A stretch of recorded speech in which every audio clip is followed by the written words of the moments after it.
আজকে খাবো টুটুল মাখা। টুটুল মাখা বাবার মিচি মাখাও, এই মাখাও, তাই মাখাও। আমি ছিঁড়ে ফেলেছি। আচ্ছা, ছিঁড়ে ফেলেছো? তা কোন জায়গা ছিঁড়লে? সেই ডায়েরির পাতা। ও ডায়েরির পাতা, আমি তো ভাবলাম বাল ছিঁড়ে ফেলেছো। ঠিক আছে। ও এক্স আমার একটাই ছিল, ভালো নাম ছিল তার মারানি। জন্মদিনে ট্রিট না চেয়ে চেয়েছিলাম গিফট, তাই সে আদর করে খাইয়েছিল। চাকুন বাড়ানি। তাকে নিয়ে ঘুরতে গেছিলাম সেই দার্জিলিং, সেখানে গিয়ে গেছিল তার গলা শুকিয়ে, সে বলেছিল আমায় কিনে দাও।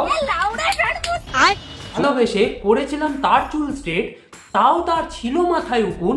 সে আমারটা অনেক খেতে ভালোবাসতো, মানে চটি জ্ঞান চটি ধ্যান চটি চাটাই কর্ম। তোমরা বুঝবে কি করে চটি চাটার আসল মর্ম? তো নমস্কার বন্ধুরা, কেমন আছেন আপনারা? আমরা আজকে প্রবেশ করতে চলেছি এমন এক রান্নাঘরে, যেটা জি বাংলার রান্নাঘরের থেকেও খুবই বিপজ্জনক। গাইস, আজকে কিন্তু আমরা খাবো ফেদা রাইস। এটাকে ফেদা রাইস বলে। समझ रहे हो? আর সে এমন এক রাঁধুনি যে ভ্যারাইটিস রান্না করার সাথে সাথে ভালো লাগাতেও পারে একে অপরকে। ভাতা কোথায় তুমি? ছেলে মানুষটা মনে মরতে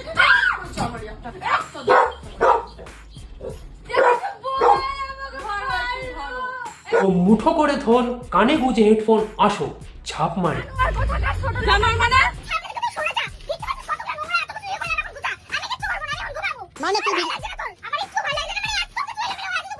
এর মধ্যে আছে পাড়ার 12টা কাকিমানের 2 হাতের আশীর্বাদ।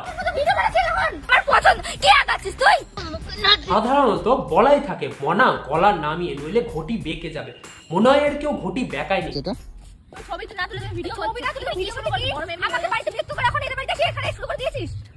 আমি ভালো কথা জিজ্ঞাসা করলাম। চাপ নেই বস, আমি আছি তো। আমি আজকে এর ঘটি বেঁকাবো, সঙ্গে ছিড়বো। আমি ছিঁড়ে ফেলেছি। তবে ডায়েরির পাতা নয়। বাল চ্যাটার বাল।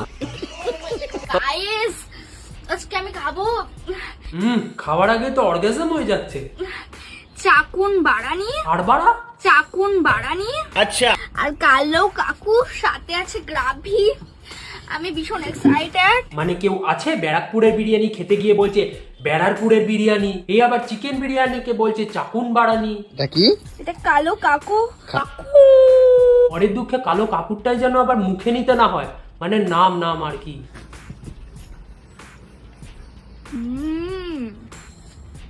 এটা আবার কি নিছিস বুনু? কি এটা? ভাই তুই আমার একটা সত্যি কথা বল, মানে মারতে গিয়ে কি হালকা চোখে পড়ে গেছিল? দেখিস না ওটা চাকুন আছে? আজকে আমাদের রান্না হয়েছে কি বাড়ানি। বাড়ানির সঙ্গে কিন্তু ড্রাম রয়েছে, এই যে গায়ে। আর যাই হোক, এ একটু বাড়ানিটা পছন্দ করে, মাঝে মধ্যে নেয় আর কি, সরি মানে খায় আর কি বাড়ানি।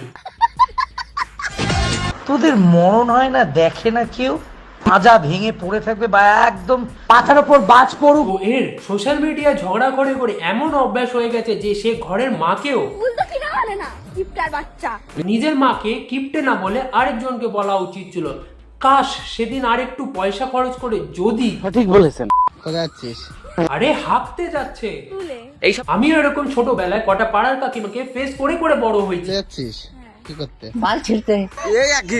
দেখতে পাচ্ছে কাঁধে ব্যাগ আছে, ব্যাগের মধ্যে বই আছে, বদলে স্কুল ড্রেস আছে, তাও পোত পাকামি করে জিজ্ঞেস করবে কোথায় যাচ্ছি। স্কুলের ড্রেস পরেছি, পিঠে ব্যাগও আছে, এক জায়গায় যাবো বলে যেখানে পাঠার বিচি বিতরণ হচ্ছে, ওখানে লাইনে দাঁড়িয়ে পাঠার বিচি আনবো বলে।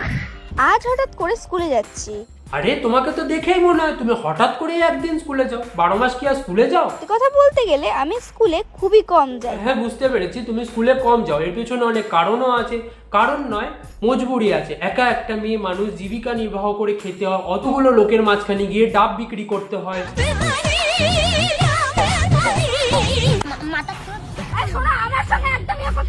আচ্ছা আচ্ছা, ঝগড়া করতে হবে না, ডাবের বিজনেস ক্যান্সেল।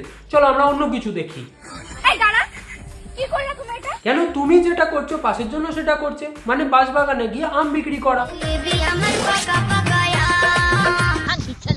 ওই বাঁশবাগান থেকে কচি কচি কটা বাঁশ তোমার বাড়িতে তুলে দিয়ে আসলে ভালো হতো। সেই বাঁশ দিয়ে তোমার পিছনে পটাশ পটাশ করে যদি দিত, তাহলে যদি তোমার একটু শিক্ষা হতো। বাট শিক্ষা দেওয়াটা এখন আর তোমাকে পসিবল নাই, কারণ তোমার ঘিলুর জায়গায় রাইজ হয়ে গেছে।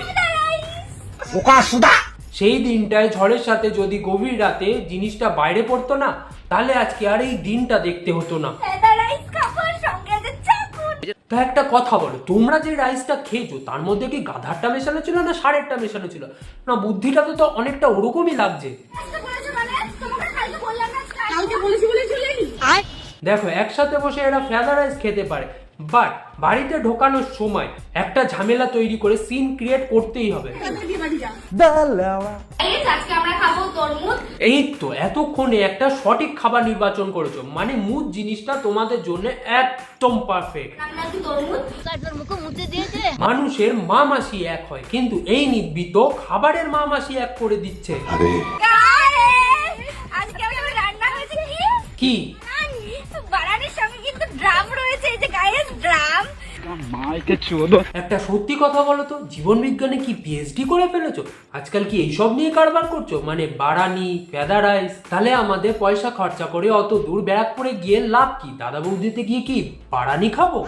নাটা লাউড়া, হ্যাঁ লাউড়া শরবত ঠিক ধরে। লাউড়া শরবত? আরে এত অল্প বয়সে লাউড়া শরবত খাওয়া শুরু করে দিয়েছো?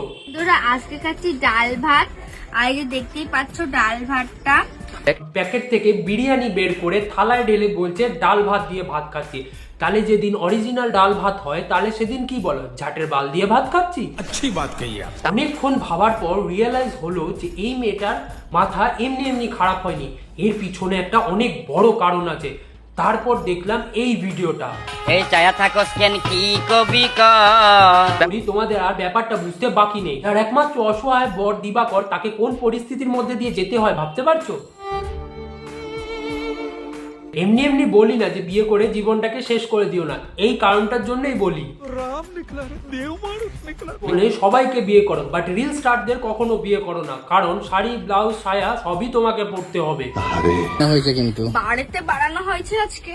বাড়া বাড়া করে করে মুখের মধ্যে বাড়াই ছেপে গেছে। দেখো আবার বাড়িতে আবার বাবাকে বাড়া। এটা আবার কি নিয়েছিস বুনু? কি এটা?